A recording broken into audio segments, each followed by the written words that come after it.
The original image came to me in a dream where my teeth outgrew my mouth, and then towards the end of the day, every single day, I wasn't able to speak, and I was really kind of fascinated with that dichotomy.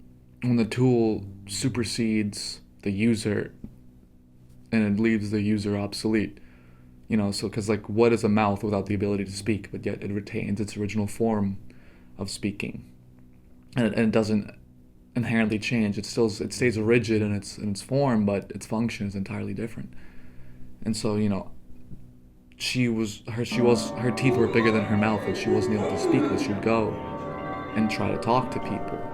And so she was on the mic trying to talk to her, kind of something like that, on the mic trying to talk, and then eventually she started walking around, and it kind of became a reflection or meditation on communication as well, like communication that could exist perhaps outside of language, communication without mutuality.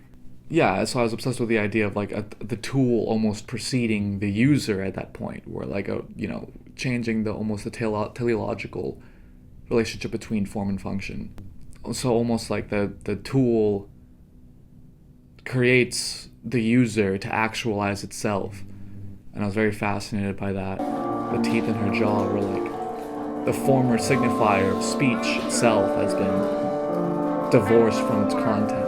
And it's interesting to see communication be prioritized through a third party, or without a dialectic, because now the microphone itself almost became the new form of communication. She was walking around with a mic and a notebook, and she would try to write down stuff and show people things, or they would talk to the mic, and then they would grab the big mic back and forth, and it was changing their speech to each other. And I think me and her discussed, and it was 3 different forms of communication. So at first, the audience thinks she's trying to speak their language and she's unable to, so they think she's trying to say something, but she just can't due to her condition.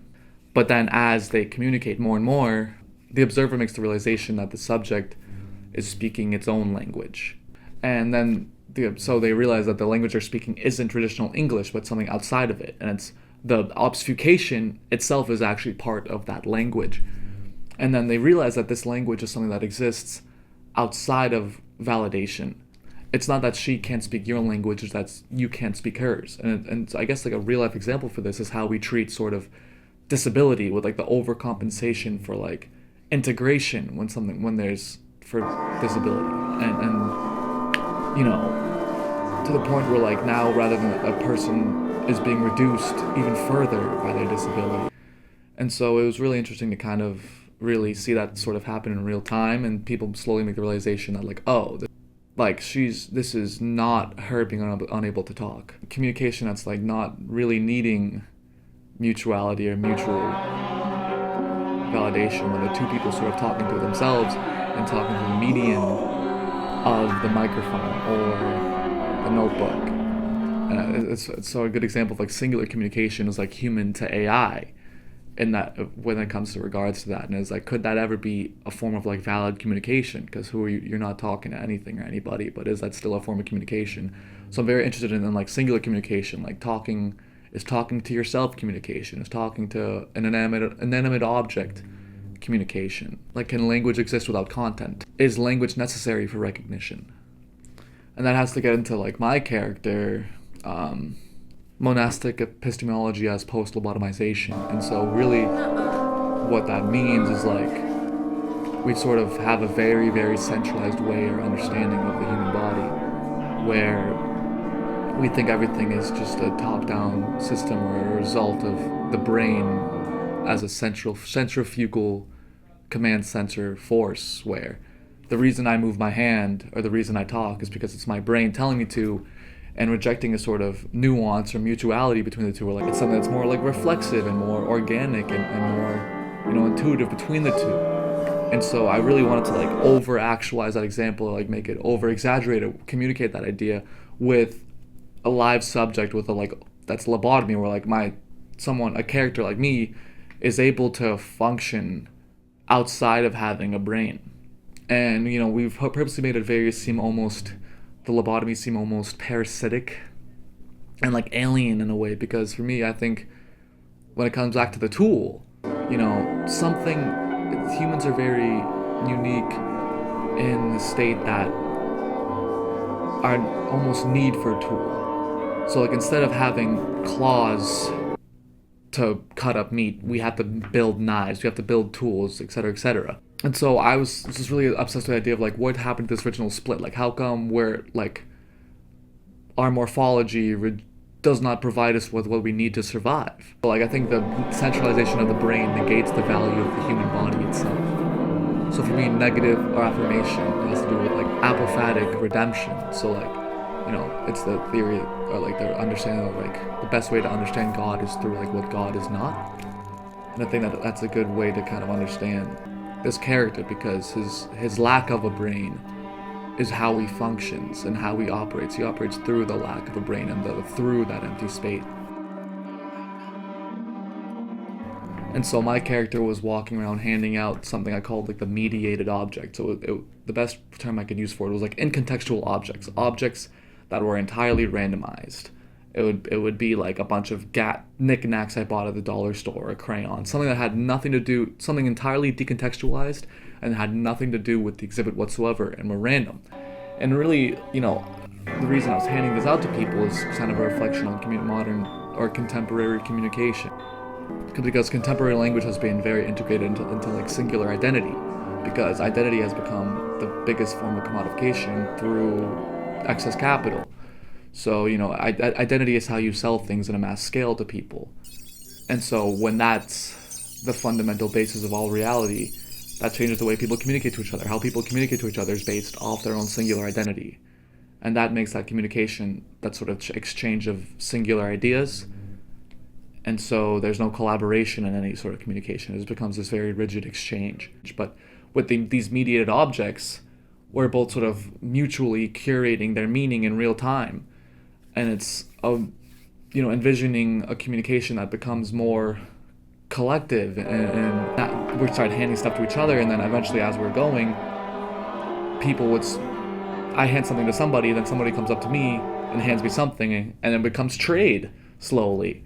Or I would put stuff on the ground, and they would follow it, and they would follow over to the mic, and they would start talking into the mic. And so now these objects that originally had no context, no meaning, mutually me and the person I'm giving them to have given that object meaning through communication. And now communication becomes less reductive and derivative. It becomes more organic.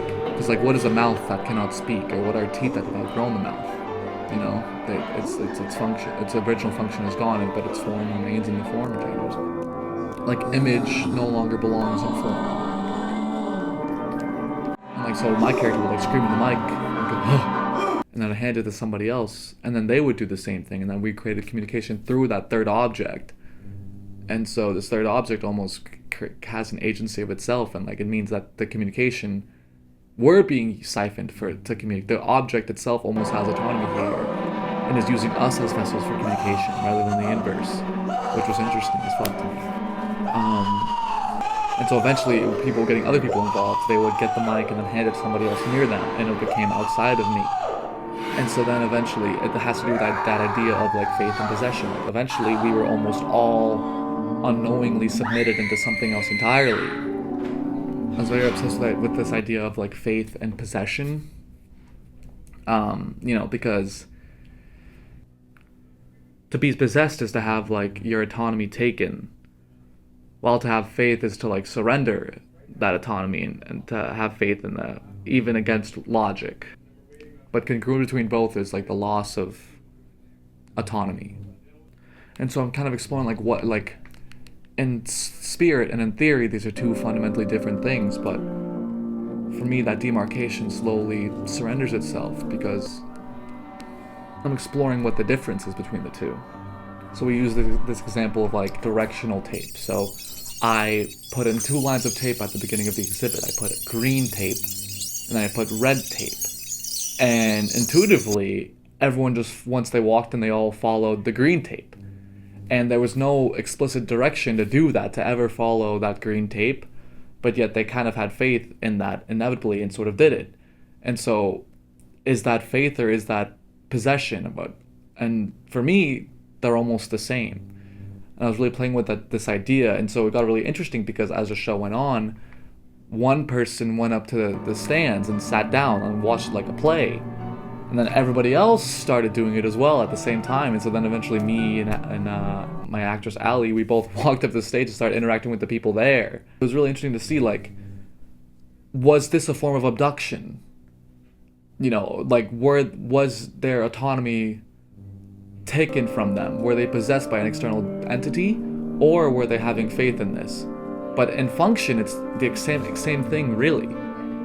And so agency itself is, we're almost kind of re-understanding what it means to have agency.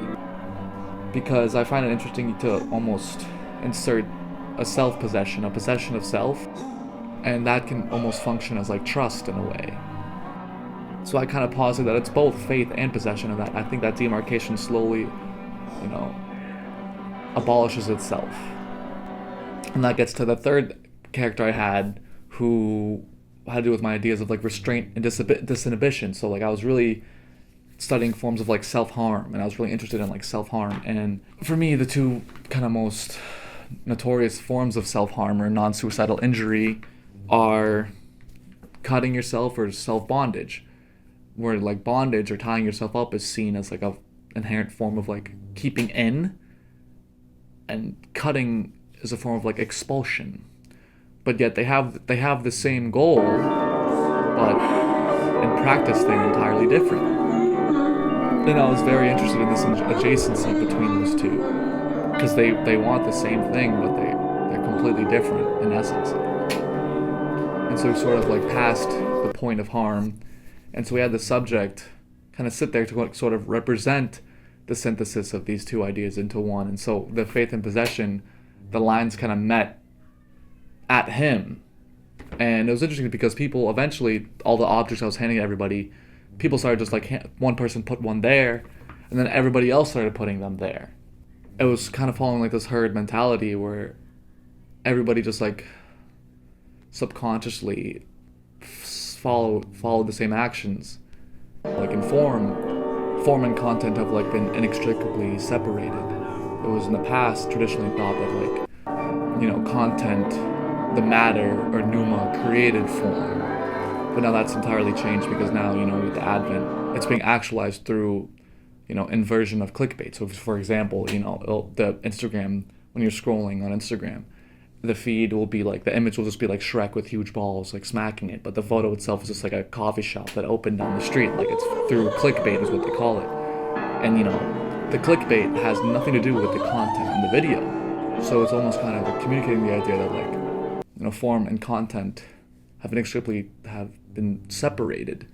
And that has to really do with the idea of like Ali, the teeth in her jaw, where like the former signifier of speech itself has been divorced from its content. I was obsessed with this idea of like the stomach as the mouth, and so to the point where like storage itself has become entirely externalized, whether it be through the cloud or external drives. Like all the things, the way we store and learn things is all external. It's on your computer, it's on your phone, all this stuff. And so when the archival itself or storage itself fundamentally changes and becomes external, what happens to consumption? And that's where I became interested with this idea of that sort of convergence with the stomach becoming the mouth. The point of storage becomes the point of consumption at the same time, simultaneously. And that also has to do with the point of exit. And so it's simultaneously part of you and not part of you. You're actualized by what you're consuming in real time. And so the thing that you're consuming also fundamentally changes as well. It now refashions itself to be consumed. Because traditionally, when something is consumed, it changes its form. I eat a piece of pizza, it becomes broken down. Or I watch a movie, my understanding of the movie is different from anyone else's understanding of the movie. But now, when the stomach becomes the mouth, the thing that I'm consuming itself has to change instead of me changing it. And so that fundamental change in that relation was interesting to me with this idea.